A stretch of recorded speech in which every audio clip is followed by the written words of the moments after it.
How to move audio in Capcut. Hello everyone, welcome back to my channel Quick Guide.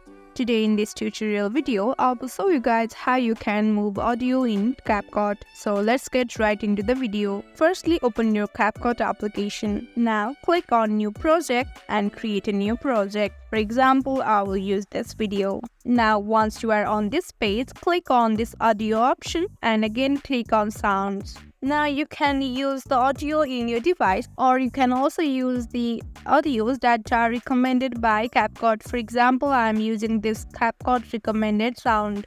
Now once the audio is added to your clip, in order to move the audio, it is a simple process. Just drag this audio to the left or right as you wish. You can also cut the specific part of the music if you want. Just go to this specific part of the audio and tap on it and click on split. Now select that specific part and click on delete. Now you can easily move audio from left to right as you wish. So there you have it. In this way you can move audio in Capcut. I hope this video helped you. Don't forget to drop a like and subscribe to my channel.